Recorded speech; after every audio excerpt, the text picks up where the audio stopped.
Hello and welcome to my YouTube channel. My name is Penny Kwetle and I am a life coach. And in my coaching system, I help busy professional women manage their work-life balance. In so doing, I also help them discover their life purpose.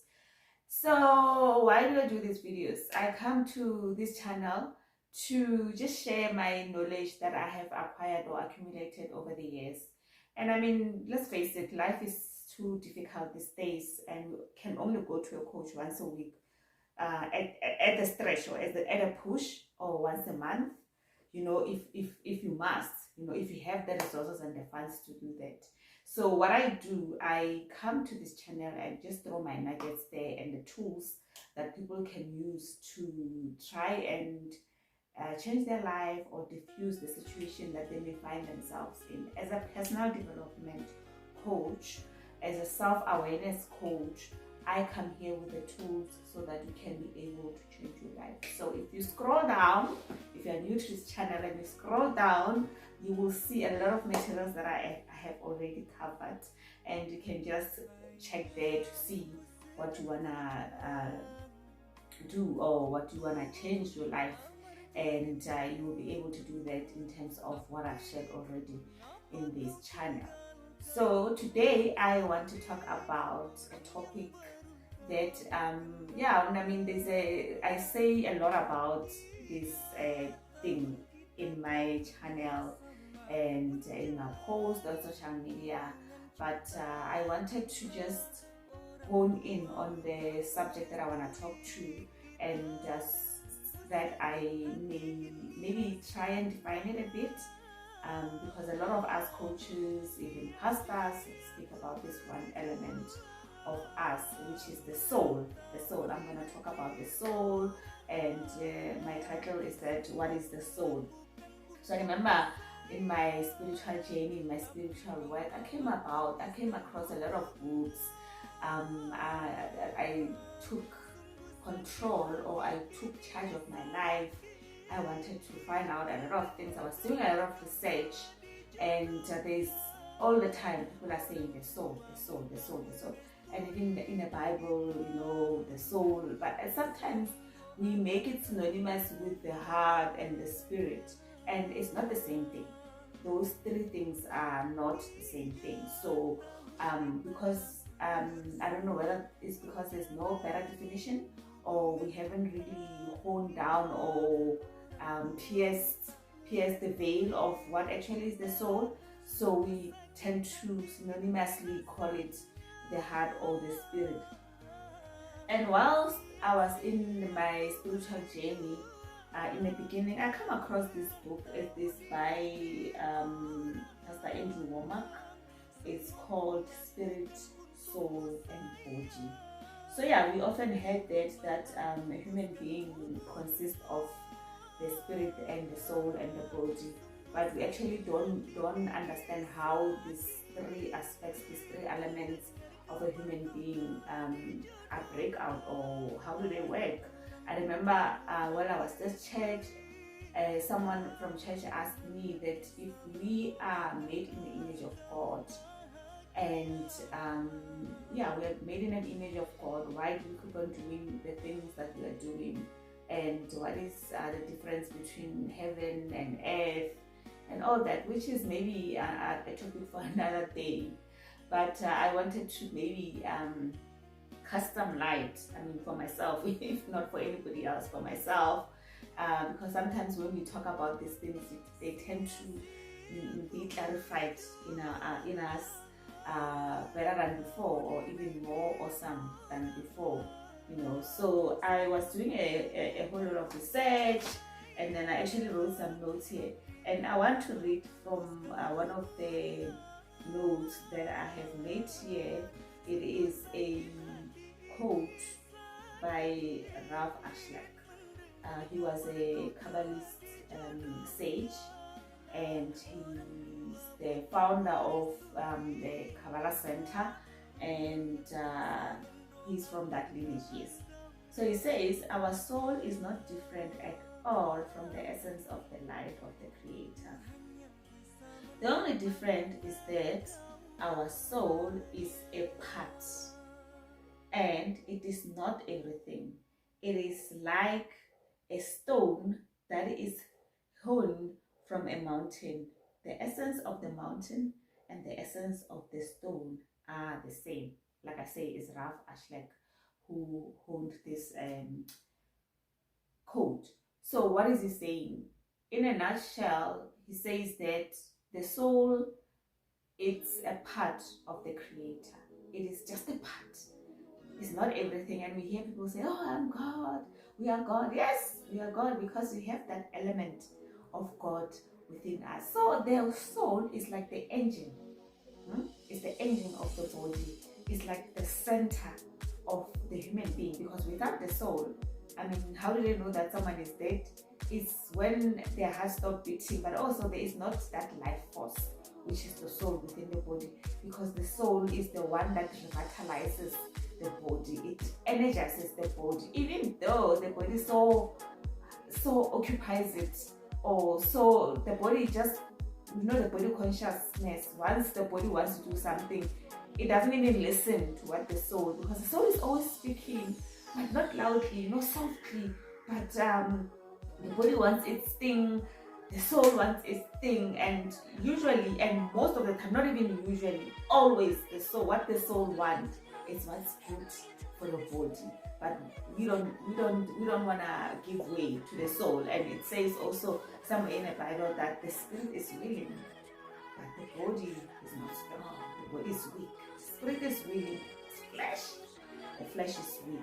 So yeah, that's what the soul is the engine of the body. So what happened is that in the beginning, God made man in his image, and he formed man out of the stuff of the earth, out of the dust of the earth. That's what God did. And I wrote it somewhere here. It is in Genesis 2 verse 7, where it says, then God breathed into the human being's nostrils. So that's precisely what happened. So when God breathed into Adam, then the soul entered the body, because the body was formed, but it was not alive, because there was no essence of God. So that breathing into the human being is the essence of God, which is the soul, which is a spark of God that entered the human being, and now the human being was alive. The human being could walk around, and the human being could be alive. But I mean, have you noticed that some people are alive but not really alive? No, we are alive because we are breathing, but there's no that eagerness and that oomph of being aliveness on earth.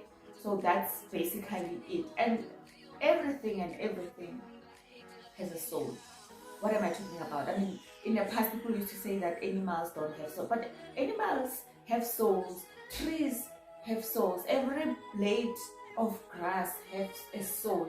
Even the composition in a music is the soul of the notes. It's showing the composer, essence, what this composer was thinking about, and it's bringing it alive. It's a soul. So this thing that some things have a soul, others don't, is not true, because everything, by the mere fact that it is existing in this existence called planet Earth, it has a soul. So the soul of the human being is the one that is more complex and more lofty. I mean, in a Psalms, King David says, what is man that you are mindful of? Because God made us in his own image, and his breath is his essence into us to form us. So we have that nature of God, which is inside of us, that spark of God. So the soul is also timeless. It has no limitation. It is timeless, but why it is now concealed inside of the body. You see how the soul is limited, because the body is used to the mundane issues of life. The body wants to go there, the soul must follow, because the soul cannot go anywhere without the body. Yes, there are disembodied spirits that don't have a body. So the fact that we exist here, it means that we are meant to be here, and we are the vehicle that the soul is using to do its work The sages say that the soul is timeless, the soul is eternal, and it comes lifetime after lifetime to finish its correction that it needs to finish on this earth. So this is not the first time that I have existed in this plane, because the soul is eternal, the soul is timeless, and the soul needs to do the correction. The soul needs to do the work, because the universe is keeping files, and it's saying that you soul in such and such a time, or in such and such a lifetime, you did this negative thing. Now you have to go back and correct it. I mean, if there was nothing like that, then what would we make sense of babies who are just born and they just depart, they just die? That means they came for that aspect only, that they came to be born and to go, maybe to bring forth their energy and to go. So that is the essence of it, that the soul is timeless, the soul is here to do the work.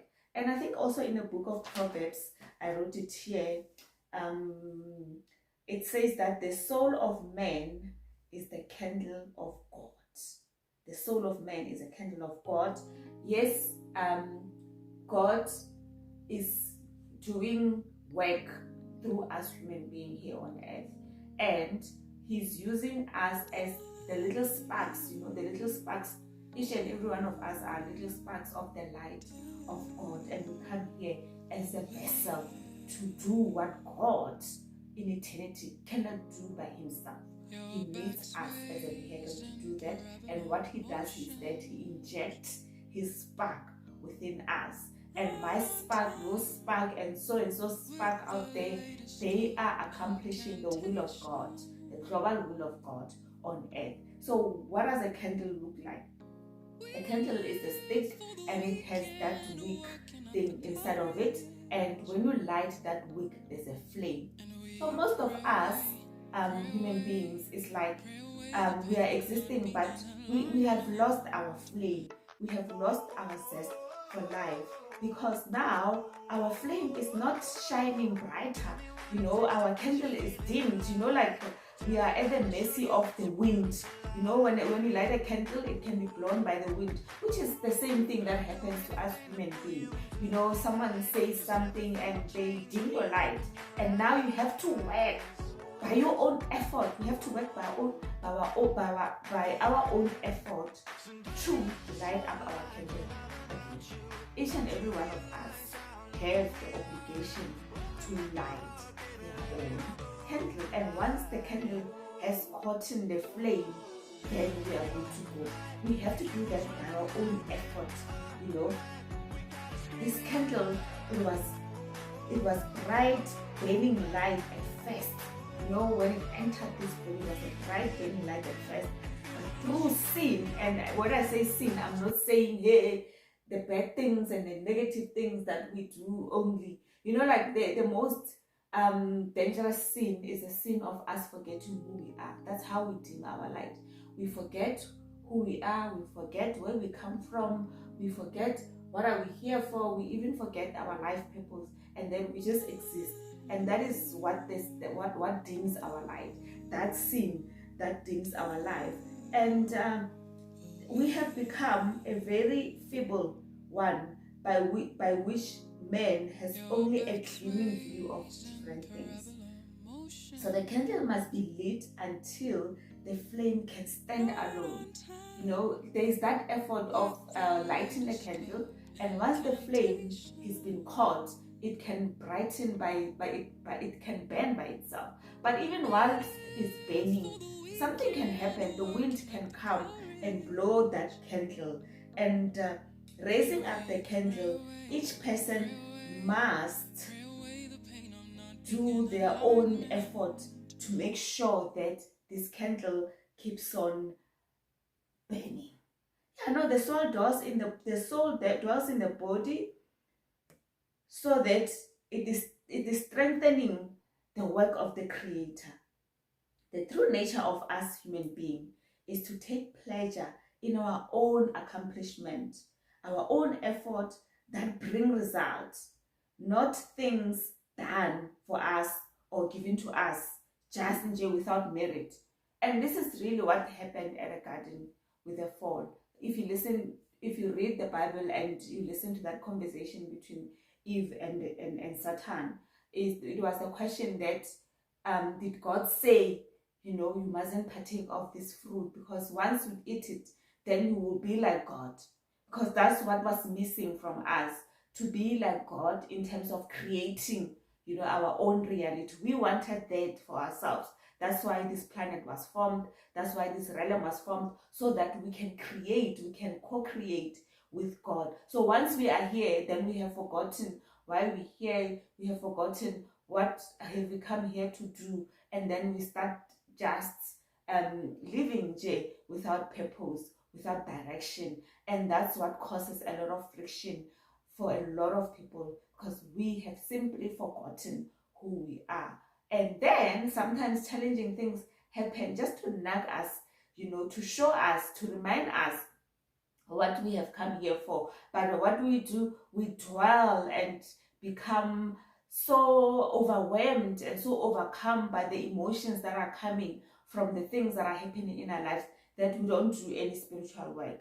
And then so it goes, the wheel of the soul keeps on turning and turning and turning, until we manage to correct every aspect of the soul. Whilst I'm sitting here and I have this spark of God within me, which is my soul, there is another higher soul that is existing in the Ensof, in the higher realm, which is sending signals, is sending messages for me to work, but I can't hear because I'm occupied by this body. And then there are signs in the universe, there are opportunities. The universe is also speaking, sending signals for us to work, but we can't, because sometimes we don't even hear, because we have this body consciousness that is overwhelming the soul consciousness. How about we talk about being soul-centric? We've heard that people are saying we must be customer focused, we must be customer centric. How about from now on we start being soul-centric and soul conscious? How about that? This is how we can change our life. If we learn to cooperate with the body, if we learn to feed the needs of the soul as much as we feed the needs of the body. We have no problem to feed the body. 3 times a day the body must eat. The body must be nourished. What about the soul? How are we nourishing the soul? The body also needs food for the soul. The soul needs food for the soul just as much as the body needs food for the body. How do we feed the soul? We feed the soul by the spiritual work that we are doing, by reading from our Bible, by reading from the Torah, and by even reading from motivational writers who are here to help us live the best life that we came here to do. We need to start to cooperate with the soul. And then, as I mentioned about what is the purpose of the soul, briefly, I will be maybe covering this topic in greater length in the future. But the soul has come here to do great work, and it cannot do it if you don't give it the platform to do it, if you don't give it the stage to do it, if we always keep on overwhelming it with the need of the soul. The soul is feeling trapped. Just imagine if you're trapped in a building and you can't come out, and you're stuck in that building. No matter how much you scream, no one hear you. Imagine the body of a person who's lying in a hospital, who's under life support.